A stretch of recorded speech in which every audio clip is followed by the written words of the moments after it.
네, 안녕하세요. 물리치료사 지봉학입니다.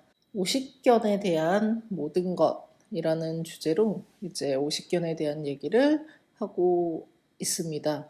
지난 1편에서는 오십견에 대한 대략적인 임상적인 특징, 그리고 어떻게 환자를 평가를 해야 되는지 등을 알아봤다면, 이번 시간에는 검사 과정에서 이 JOSPT의 임상지침서에서 제안하는 내용이 있어요. 그래서 그 내용을 좀 알아보고 치료는 어떤 것들이 구성이 되는지, 그리고 거기에 대해서 어떤 근거들을 가지고 있는지, 임상지침서에서 얘기하는 다양한 연구들 중에 제가 이건 꼭 보셨으면 좋겠다라고 생각하는 논문을 뽑아봤고요. 그래서 치료에 대한 내용들과 조직 손상 정도가 얼마냐에 따라 치료 방법이 달라지게 됩니다. 그래서 이와 관련된 내용들을 좀 알아보도록 할게요.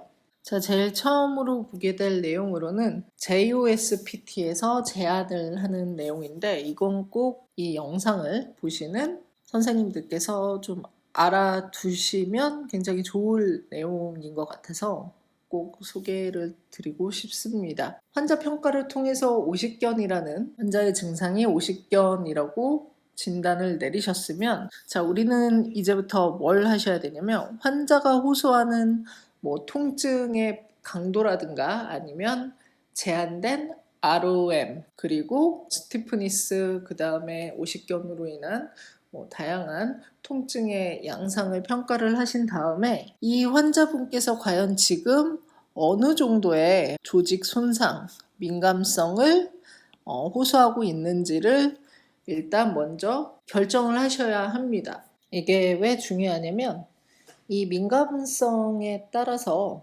나중에 이제 오십견에 대한 근거가 있는 치료들을 행할 때 어느 정도로 치료를 해야 할지 결정을 할 수가 있어요. 그래서 이 손상 정도를 정하는 것, 환자가 통증에 얼마나 예민하게 반응하는지, 이런 것들을 정하는 건 중요한데, 그러면 이 각각의 내용들 중에 제가 생각하기에 오십견 환자분들에게 특징적으로 좀 더 흔하게 나타나게 되는 내용들을 이렇게 노란색으로 하이라이트를 해놨습니다. 그래서 일단 제일 심한, 제일 높은 조직 손상을 호소하고 있는 분들의 특징은요. 일단 통증은 바스 레벨 7 이상의 큰 통증을 보이고요. 거의 바스 7, 8, 9면 응급실에 가도 이상하지 않을 정도의 통증이라고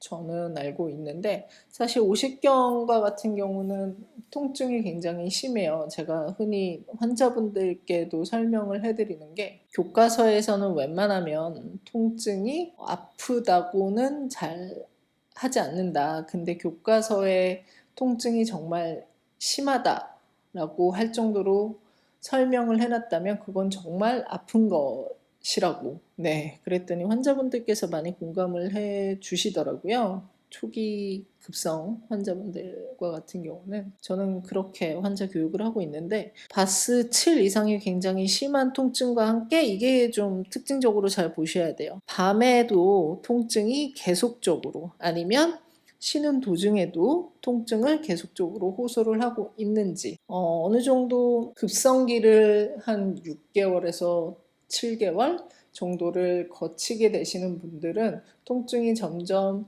조금씩 좋아지는 경험을 하게 되는데, 이 분들과의 가장 큰 차이점, 그러니까 제가 생각하는 가장 많이 호소하는 통증들 중에 흔한 점이 바로 밤에 자다 깰 정도로 통증을 호소하고 있는지, 그리고 가만히 앉아서 쉬고 있는 중에도 통증을 호소하는지, 이걸 많이 봤습니다. 그리고 통증은 액티브나 패시브, 수동적인 움직임 전에 일반적으로 통증을 더 호소를 하고요. 그렇다면 이런 부분들은 끝느낌을 잘 체크를 하시면 되겠죠.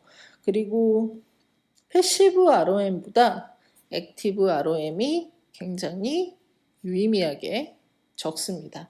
중간 정도의 통증 강도, 조직 손상을 보이는 환자분들과 같은 경우는 높은 정도는 밤에 어깨 통증이 꾸준히 계속됐지만 이제는 밤에 어느 정도 잠은 잘 수 있을 정도로 통증의 주기가 작아집니다. 그리고 레스팅 시에도 마찬가지고요. 관절 가동 범위 검사를 해보면 능동 그리고 수동 검사에서 끝 범위에 다다랐을 때 통증이 나타나게 되고요. 액티브 ROM과 패시브 ROM의 정도가 거의 비슷하게 나타나게 됩니다.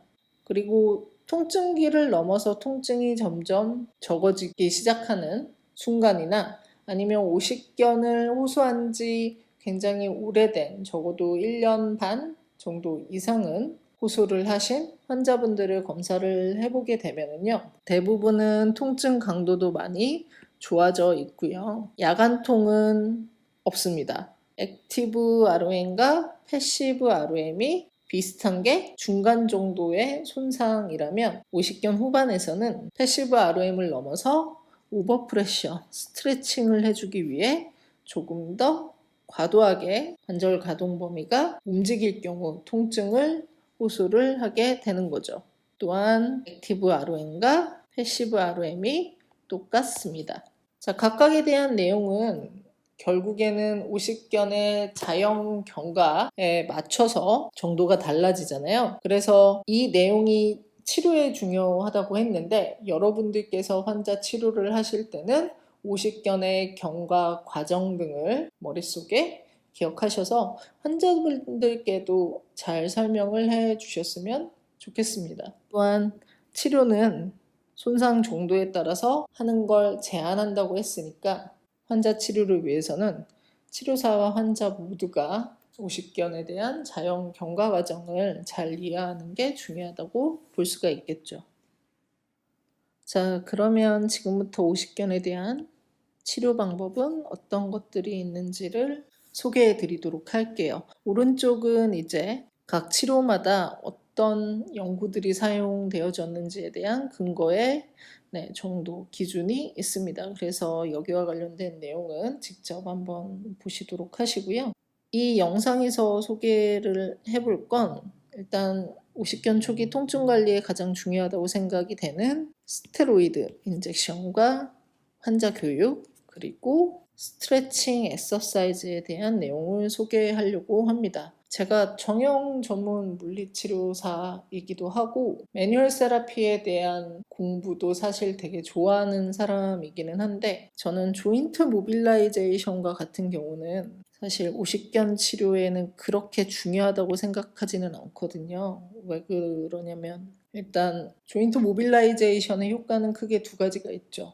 통증 감소, 관절 가동 범위의 증가. 근데 급성과 같은 경우에는 관절 가동 범위의 증가보다는 통증 감소를 위한 목적을 위해서 조인트 모빌라이제이션에 대한 기법을 적용을 해야 되는데 조인트 모빌라이제이션을 통증 감소 목적으로 적용을 한다고 가정을 해보면 급성기 때 호소하는 오십견의 통증 정도는 관절 가동수를 적용을 해서 볼 수 있는 통증 감소 효과가 굉장히 적다고 생각을 합니다. 그리고 관절 가동 범위 증가를 위해서 사용을 한다고 하더라도 저는 그렇게 크게 효과를 보지는 못한다고 생각을 하거든요. 오히려 치료사도 힘들고 효과도 그렇게 크지 않다면 저는 스트레칭 엑서사이즈에 조금 더 아니면 스카플라 모빌리티와 관련되어 있는 운동 치료에 조금 더 시간을 할애하는 게 훨씬 낫지 않을까라는 생각을 가지고 있기 때문에 그래서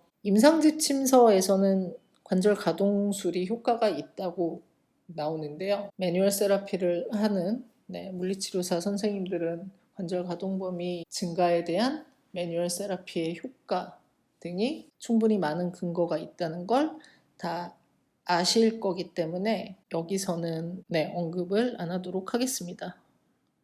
자, 치료 방법을 정했다면 우리가 제일 처음 슬라이드에서 봤던 손상 정도를 정했으면 그 정도에 맞춰서 치료 또한 적용을 해야 합니다.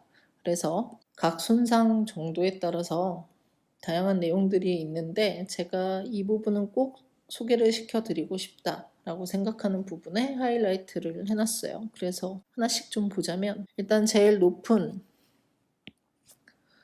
손상 정도나 통증 정도를 호소하고 있으신 분들과 같은 경우는 일단 매뉴얼 세라피를 볼게요. 굉장히 적은 강도의 조인트 모빌라이제이션을 언제 통증이 없는 범위 내에서 하라고 나와 있습니다. 그러니까 안 그래도 염증이 심하고 통증을 호소하는 정도가 굉장히 심한데 오히려 통증을 유발하는 치료를 해버리게 된다면 그 염증이 좀 더 악화가 되거나 아니면 환자분들의 통증에 대한 통증 조절 능력의 변화 또한 있게 될 수가 있기 때문에 그런 치료들은 지양해야 하는 거죠.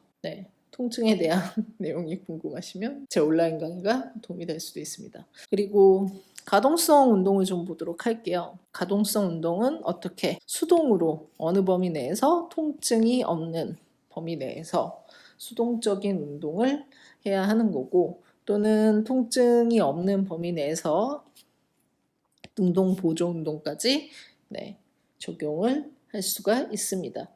그럼 중간 정도의 손상, 통증을 가진 환자분들을 보도록 하겠습니다. 여기에 해당되는 환자분들과 같은 경우는 제가 생각하기엔 통증은 이제 어느 정도 조금씩 조절이 되면서 이제 어깨를 조금씩 움직일만 하다라고 표현을 하시는 분들인 것 같아요. 왜 굉장히 높은 통증을 호소하시는 분들과 같은 경우는 패시브 ROM 검사를 하게 됐을 때 통증 때문에 스카플라도 같이 올라가면서 GH 조인트의 움직임 자체가 머슬 가딩과 스파즘 때문에 잘 나타나지 않는 분들, 이런 분들은 이제 통증이 굉장히 심하신 분들이고 그러한 통증에서 어느 정도 통증이 조절되면서 움직임 또한 조금씩 나타나시는 분들이 아마 중간 정도의 환자분들이라고 생각을 합니다.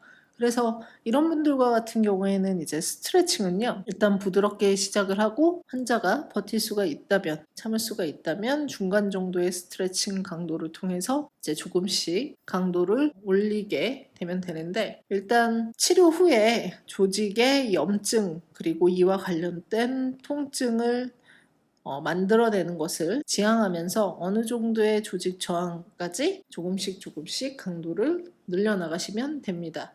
그리고 또한 여기서 중요하게 볼 게 지금부터는 신경근 재교육, 운동 등을 실시할 수가 있는데 숄더 조인트와 같은 경우는 사실 GH 조인트뿐만이 아니라 굉장히 중요한 관절의 ST 조인트죠. 그래서 이 스카폴라의 움직임을 다양하게 만들어줄 수 있는 이런 모빌리티 엑서사이즈가 굉장히 중요하다고 볼 수 있습니다. 그래서 이 시기에 해당되는 환자분들의 스카폴라만 만져만 주셔도 리칭, 어디에 닿는 동작이나 아니면 오십경 환자분들이 제일 안 되는 동작이죠. 허리 뒤로 이제 손을 갖다 대는, 움직이는 그러한 동작들이 어느 정도 조금 나올 수 있다고 저는 생각을 하거든요. 그래서 통증이 어느 정도 좋아진, 조절이 된 환자분들이라면 만약에 오십견 치료를 해야 되는 상황이라면 평가를 끝내고 스카플라의 움직임도 꼭 체크를 하시고 이를 향상하기 위한 치료 계획도 포함해 보시길 바라겠습니다. 마지막으로 가장 적은 통증 강도, 조직 손상을 보이는 환자분들은 어떻게 치료를 해야 되는지에 대한 내용을 보도록 하겠습니다. 일단 매뉴얼 세라피의 이제 조인트 모빌라이제이션에 대해서는 엔드레인지에서 적용을 해도 된다고 합니다. 여기에 해당되시는 분은 통증이 거의 없는 환자분들도 있고 아니면 통증 강도가 굉장히 낮은 환자분들이기도 하고 액티브 ROM과 패시브 ROM이 똑같은 환자분들이잖아요. 그래서 스트레칭을 할 때도 좀 오버 프레셔를 하게 됐을 때 통증을 호소하시는 분들이기 때문에 그런 분들은 이제 엔드레인지 조인트 모빌라이제이션까지 허용이 된다고 하고요. 스트레칭 엑서사이즈는 중간 정도의 통증 손상을 호소하시는 분들과 내용이 똑같아요. 치료 후에 조직 염증 그리고 이와 관련되어 있는 통증을 만들어내면 안 되기 때문에 결국에는 환자들이 너무 심한 통증을 호소할 때 치료를 적용하면 안 된다는 얘기이거든요. 그러니까 결국에는 오십견 치료에는 환자가 조금씩 버틸 수 있는 범위 내에서 늘려나가는, 오십견의 경과 과정에서 제일 마지막 단계에서는 우리가 제한된 관절 가동 범위가 조금씩 풀린다는 걸 알게 됐잖아요. 그러면 거기에 맞춰서 신장운동의 강도를 늘려나가는 게 중요하지 않나라는 생각이 듭니다. 그래서 여기에 대한 근거들이 또 임상지침서 안에 나오거든요. 그래서 이에 대한 내용을 잠시 후에 소개해 드리도록 하겠습니다. 자, 그러면 치료에 대한 내용을 본격적으로 보도록 할게요. 일단 오십견에 대한 치료는 다양한 연구들을 통해서 장단기 치료 효과에 대한 근거들이 계속해서 나오고 있고요. 재밌는 건 성공적인 치료는 완전한 가동 범위를 회복하는 것이 아닙니다. 대신에 성공적인 치료는 유의미한 통증 감소가 있는지, 그리고 제가 생각을 하기엔 통증이 없어지게 되면 통증으로 인한 움직임의 제한이 의외로 흔하고 쉽게 볼 수가 있기 때문에 통증 자체가 좋아지게 되면 기능 향상과 환자들의 만족은 자연스럽게 따라온다고 저는 생각을 하거든요. 성공적인 치료의 조건은 유의미한 통증 감소, 그리고 환자들의 일상생활 내에서의 기능 향상, 그리고 환자들의 만족도가 높은지에 달려 있다고 합니다. 어깨 통증과 가동성 부족을 나타내지만 코르티코스테로이드 주사, 연부 조직 또는 관절 가동술, 그리고 신장 운동을 통해서 즉각적인 가동성의 증가와 감소된 증상들을 나타내는 환자들은 이게 되게 재밌는 것 같아요. 유착성 관절낭염을 가지고 있지 않을 가능성이 많다고 합니다. 우리가 평가에 대한 내용, 그리고 오십견에 대한 자연경과를 봤을 때 오십견 초기에 대한 감별 진단이 굉장히 중요하다고 말씀을 드렸잖아요. 평가를 통해서도 이게 정말 감이 안 올 때는 대부분 흔하게 볼 수 있는 어깨 환자분들은 로테이터 커프 문제를 가지고 있죠. 그래서 거기에 대한 치료를 시행을 해보시고, 치료 후에 다시 한번 환자분들을 재평가, 아니면 그 다음 세션에 어느 정도 기간을 두고 환자분들을 재평가해서 오십견의 진행 과정이 맞는지, 아니면 내가 적용한 치료로 변화가 있는지를 통해 감별 진단을 하는 것도 큰 도움이 될 수 있는 것 같아요. 따라서 제일 중요한 내용으로는 치료에 대한 반응이 진단에 도움이 될 수도 있기 때문에 이 또한 오십견의 특징과 잘 관련을 해서 알아두셨으면 좋겠습니다. 그러면 치료 중 제일 처음으로 스테로이드 주사를 보도록 할게요. 저는 사실 우리 PT들의 영역은 아니지만 오십견의 치료에서 가장 중요하다고 생각을 하는 게 스테로이드 주사라고 생각을 하거든요. 일단 연구 수준도 굉장히 높은 잘 짜여진 연구들이 유의미한 가동성 향상을 다 증명을 하고 있습니다. 그리고 제일 중요한 내용으로는요. 오십견은 염증으로 인한 통증이고, 이 염증을 가장 잘 잡아줄 수가 있는 게 바로 이 스테로이드 주사를 어디에 놓습니까? 관절 내에 놓게 되죠. 그래서 이 염증 감소 효과로 인한 통증의 완화, 그리고 관절 가동 범위의 증가에 대한 근거들이 너무나 좋고 효과가 좋기 때문에 저는 이 스테로이드 주사가 일단 제일 중요한, 오십견의 제일 중요한 치료라고 생각을 합니다. 여러 가지 근거를 두고 스테로이드 주사에 대한 설명을 했는데, 그 중에 보셨으면 좋을 것 같은 논문을 하나 이제 뽑아왔어요. 4가지 그룹으로 정해서 실험을 진행을 했습니다. 첫 번째 그룹은 관절 내 주사 가이드를 해서 관절 내에 스테로이드 주사를 맞은 환자분들과 똑같은 방법으로 주사를 맞았는데 물리치료까지 같이 병행을 했어요. 그리고 이 스테로이드의 효과를 비교를 하기 위해서 다른 두 그룹에는 스테로이드가 아닌 셀린 인젝션을 물리치료와 같이 적용을 하고요. 그냥 셀린 인젝션만, 일명 플라시보 그룹이죠. 셀린 인젝션만 맞은 그룹들을 대상으로 해서 실험을 진행을 했는데 모든 그룹에는 홈 엑서사이즈가 처방이 됐습니다. 그리고 6주, 3개월, 6개월, 1년 주기로 평가를 했어요. 50견과 같은 경우는 대부분의 연구들이 결과값을 내기 위해서 평가를 하게 될 때 위와 같이 긴 시간을 두고 평가를 하게 됩니다. 이것 또한 오십견에 대한 특징을 아주 잘 설명을 해주는 것 같아요. 오십견과 같은 경우는 발병을 해서 완치라고 하기엔 조금 이상하기는 하지만 관절 가동 범위가 증가를 할 때까지는 굉장히 오랜 시간이 걸린다는 뜻으로 생각을 하셔도 되거든요. 아무튼 이 연구 결과는요, 주사와 물리치료 그룹에서 가장 큰 변화가 있었고요. 가동 범위 증가는 6개월째에서 제일 컸다고 합니다. 근데 재밌는 건 뭐냐면 1년 뒤에 다시 재평가를 했을 때는 스테로이드를 맞은 그룹이나 안 맞은 그룹이나 유의미한 차이는 없다는 거예요. 그러니까 지금까지 계속적으로 얘기를 했던 내용과 똑같은 거죠. 그렇죠? 네. 오른쪽 그림은 스테로이드 주사를 맞기 전과 후의 초음파 사진을 보여주고 있습니다. 이동규 원장님 자료입니다.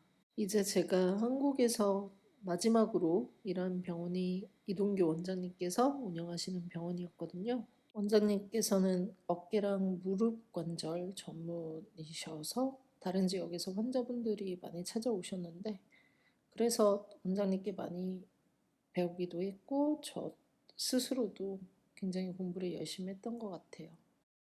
이 사진을 보게 되면 스테로이드 인젝션을 맞기 전에 관절 공간과 맞고 난 후에 관절 공간을 잘 보여주고 있는데 오십견이 있는 환자분들과 같은 경우 스테로이드 주사를 맞았을 때 통증 감소 효과가 굉장히 좋았던 걸로 저는 기억을 해요. 그래서 이 스테로이드 인젝션은 오십견의 치료에서 굉장히 중요한 치료라고 저는 생각을 합니다. 스테로이드 주사와 관련된 내용 중에 가장 중요한 문단이라고 생각을 해서 원문 그대로 가지고 와봤습니다. 이걸 좀 보자면 어깨 가동성, 신장 운동과 함께한 관절 내의 스테로이드 주사는요, 단기적인 통증 완화와 기능 향상이 있어서 운동만 하는 경우와 비교하여 더 효과적이라고 합니다. 그래서 이 스테로이드 주사와 같은 경우는 통증이 굉장히 심한 오십견 초기 환자들에게 통증으로 인해서 삶의 질이 굉장히 떨어질 수도 있거든요. 그래서 그런 분들과 같은 경우에는 스테로이드 주사가 굉장히 효과적인 치료라고 저는 생각을 해서 오십견의 여러 가지 치료 중에 비록 PT가 할 수 있는 일은 아니지만 우리는 언제나 환자 중심으로 생각을 해봐야 되는 거잖아요. 예전에는 환자분들께 스테로이드 인젝션을 추천을 했습니다. 그렇게 아프시고 통증이 정말 너무 심해서 밤에 잠도 못 잘 정도로 아프다면 사실 물리치료로는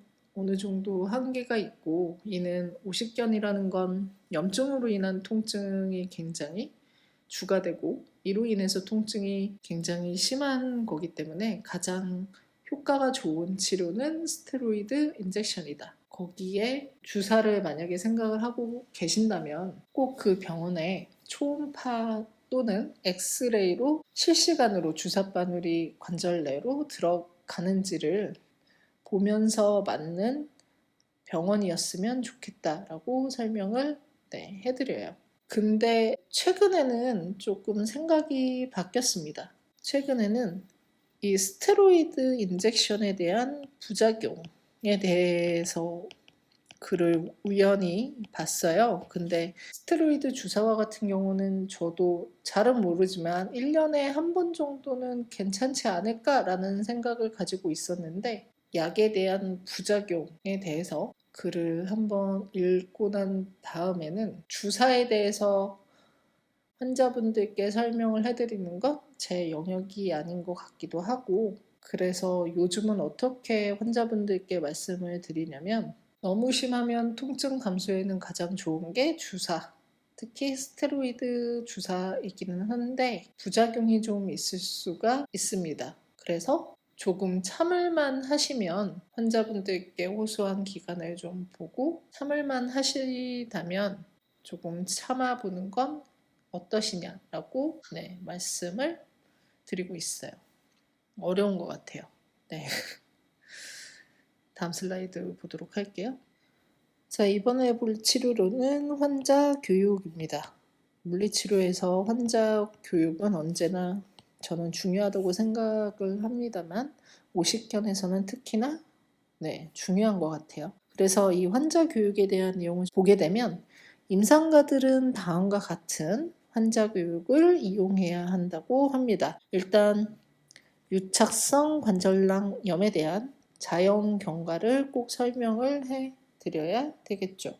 그래서 오십견이 원인을 알 수가 없는 1차성과 관련이 있을 수도 있는 2차성으로 나뉘기도 하고 대부분의 환자분들은 오십견에 정해진 자연 경과 과정을 걸친다. 이런 내용들을 설명을 해주면 저는 사실 이렇게 생각을 해요. 내 어깨가 문제가 있었을 때 대부분의 환자분들과 같은 경우는 사실 거의 모든 환자분들은 이렇다고 생각을 합니다. 자기가 왜 아픈지 그 이유를 알고 싶어 한다고 저는 생각을 하거든요. 큰 문제가 있지는 않은지 왜 아픈지에 대한. 그래서 이 오십견과 같은 환자분들은 어느 정도 자연스러운 자연 경과 그리고 아무것도 안 해도 시간이 어느 정도 지나면 자연스럽게 좋아진다라는 내용만 충분히 잘 설명을 해드려도 안심이 되면서 통증을 좀 덜 호소하시는 분들도 있다고 생각을 하거든요. 그래서 오십견에 대한 자연 경과 그리고 이와 관련된 환자 교육은 굉장히 중요하다고 생각을 하고요. 염증으로 인한 통증일 경우에는 자극을 안 주는 게 좋겠죠. 그래서 통증이 없는 관절 가동 범위 향상을 위한 일상생활 수정 방법들 이런 것들도 교육을 해 주셔야 하겠고 현재 불편감을 호소하는 정도에 따라서 우리가 봤잖아요. 신장운동 강도를 조절하는 것 또한 중요합니다. 그래서 환자분들이 꼭 알아야 하는 건 환자들은 큰 통증 없이 운동을 수행해야 하고요. 그것을 이해하셔야 합니다. 다음으로 넘어가 볼게요. 자, 그러면 왜 통증이 없는 범위 내에서 우리가 운동을 수행을 해야 하는가에 대한 굉장히 재미있는 연구를 임상지침서에서 봤습니다. 일단 제가 이걸 한글로 어떻게 뭐라고 번역을 해야 될지 몰라서 일단 원문 그대로 썼는데요. Supervised Neglect, SN이라고 할게요. 일단 의도적으로 감독을 무시하는 그룹과 굉장히 적극적으로 강하게 치료를 한 그룹에서 어떤 치료가 훨씬 더 효과적이냐라는 주제로 연구를 진행을 했는데요. 의도적으로 치료를 무시한, 치료를 하지 않은, 감독을 하지 않은 그룹과 같은 경우는 오십견에 대한 자연 경과만 설명을 해주고요. 그냥 통증이 없는 범위에서 스트레칭 하라고 얘기를 했습니다. 그리고 좀 더 강하게 물리치료를 진행한 그룹에서는 치료사와 함께 물리치료를 받았고요. 통증 범위를 넘어선 스트레칭과 매뉴얼 세라피가 적용이 됐고 홈 엑서사이즈 프로그램까지 같이 처방을 해줬죠. 그래서 이 두 그룹을 24개월 뒤에 2년이네요. 다시 이제 재평가를 했더니 의도적으로 감독을 하지 않은 환자 그룹에서 이 연구 결과를 위해서 측정한 평가에 더 좋은 결과를 나타냈다고 합니다. 그리고 이 연구에서는 그냥 의도적으로 환자분들에게 그냥 간단히 통증이 없는 범위에서 스트레칭만 하고 오십견에 대한 설명만 해주어도 이러한 치료들이 굉장히 강하게 운동을 그리고 물리치료를 적용한 그룹보다 더 뛰어나다고 결론을 내렸습니다. 1편에서부터 사실 계속적으로 강조한 내용인데요. 오십견의 치료 중에 제일 중요한 건 저는 시간이라고 생각을 하거든요. 오십견은 어떠한 환자분들도 오십견의 정해진 자연 경과를 거치게 되는 셀프 리미티드 프로세스를 가지게 된다고 설명을 해드렸잖아요. 그렇기 때문에 자연스럽게 시간이 지나게 되면 통증 또한 감소가 되겠고 스티프한 관절까지 자연스럽게 풀리는 자연적인 시간이 필요하기 때문에 이걸 환자분들과 그리고 환자분들을 케어하는 치료사들 또한 꼭 알아야 되는 내용이 아닌가라는 생각이 듭니다. 저도 이에 대한 내용을 이번에 이제 임상지침서를 꼼꼼하게 다시 보면서 알게 됐거든요. 그래서 굉장히 흥미로운 내용이었다고 생각을 합니다. 그래서 여러분들도 꼭 알아주셨으면 좋겠어요. 자, 마지막으로 볼 건 스트레칭 엑서사이즈에 대해서 보도록 하겠습니다. 스트레칭 엑서사이즈와 같은 경우는 다양한 연구에서 다양한 결과를 나타냈다고 하는데요. 이상적인 신장 운동의 강도, 반복 횟수, 유지 시간에 대한 근거가 없다는 게 조금 아쉽고요. 통증 경계를 넘어서 신장 운동을 실시할 경우에는 좋지 않은 결과를 나타낸다고 합니다. 저는 뭐 에비던스가 있다고 말씀은 못 드리겠지만 그냥 지금까지 제가 공부했던 내용들을 생각을 해보면 통증 경계를 넘어서 신장 운동을 실시할 경우에는 오십견에 대한 통증이 거의 없는 말기 환자분들을 제외하고는요. 어찌 됐든 안 그래도 염증 때문에 문제가 있는 관절에 그 염증을 좀 더 심하게 만들어내기 때문에 환자분들이 더 오랜 시간 동안 오십견에 대한 증상을 호소하는 게 아닐까라고 생각을 합니다. 그래서 환자분들께는 이렇게 설명을 해드려요. 오십견은 어느 정도 시간이 지나게 되면 자연스럽게 좋아지기는 한다. 근데 한창 아플 때 운동을 하시겠다고 통증을 느끼면서까지 운동을 하게 된다면 상처가 나서 딱지가 앉았을 때 살이 다 아물지 않았음에도 불구하고 딱지를 뜯게 되면 어떻게 되냐? 피가 나지 않냐? 저는 그거랑 똑같다고 생각을 합니다. 그래서 저는 그렇게 교육을 하고 있어요. 만약에 어느 정도 통증 때문에 불편을 겪고 있는 오십견 초기 환자분들이라면 아픈 그리고 통증을 유발할 수 있는 자세들은 최대한 피해 주시고 통증 감소를 해줄 수 있는 뭐 펜듈럼 엑서사이즈나 아니면 스카플라 주위에 있는 근육들의 셀프 스트레칭 방법을 알려드리거든요. 그리고 항상 얘기하는 통증이 너무 심하면 제일 좋은 치료는 주사다라는 것도 설명을 해드리고요. 다음을 좀 보도록 할게요. 이 임상지침서에서 소개하는 연구들 중에 진통제만 복용한 그룹보다는 신장운동 그룹에서 유의미한 관절 가동 범위 증가 또한 있었다라고 보고를 하고 있고요. 스카플라의 스트렝스닝을 적용한 그룹에서 더 큰 관절 가동 범위의 증가가 나타났다고 합니다. 이건 우리가 충분히 생각을 해볼 수가 있겠죠. 숄더 엘리베이션 아니면 인터널 로테이션, 익스터널 로테이션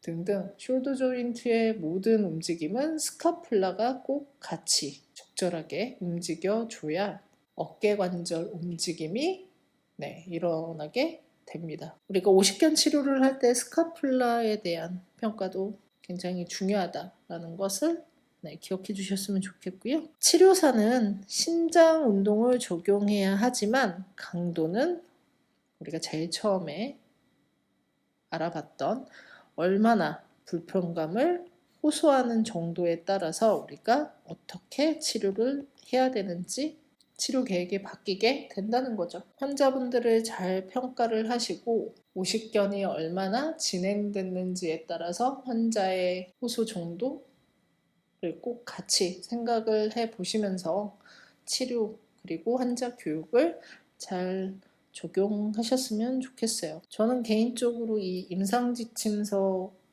다시 보게 되면서 공부가 굉장히 많이 된 것 같은데 이걸 시청해 주시는 선생님들은 어떤지 잘 모르겠네요. 네.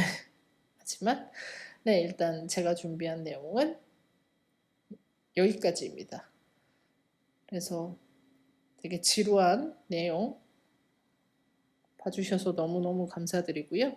저는 또 개인적으로 궁금한 거나 아니면 공부를 하면서 여러분들과 함께 같이 공부해 보고 싶은 내용이 있다면 또 소개해 드리는 시간을 준비해서 오도록 하겠습니다.